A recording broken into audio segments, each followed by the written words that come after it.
কত বড় বড় লঙ্কা দেখো। আজকে কিন্তু এই লঙ্কার বড়গুলো আমার বর বাজারে গেছিলো, তখন পেয়েছে, তো নিয়ে এসেছে চপ বানাবে বলে।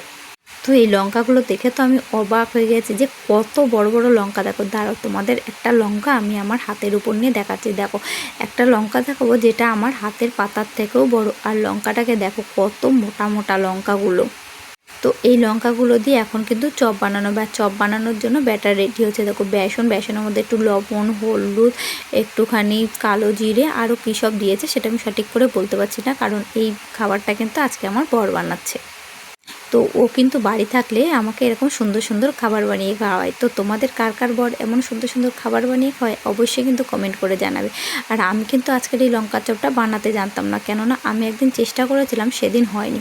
আর লঙ্কার ভেতরের এইভাবে যে ফেলে নিতে হয় সেটাও কিন্তু আমি জানতাম না। তো আজকে ও আমাকে শিখিয়ে দিল কীভাবে লঙ্কার চপ বানাতে হয়। আর আজকে কিন্তু ও লঙ্কার চপটা খুব সুন্দর বানিয়েছে, আমার তো খুব ভালো লেগেছে। তো তোমাদের আশা করি এইভাবে লঙ্কার চপ বাড়িতে বানিয়ে খাবে, তোমাদেরও ভালো লাগবে। খেয়ে দেখো একবার, নিশ্চয়ই খুব টেস্টি হবে। টাটা।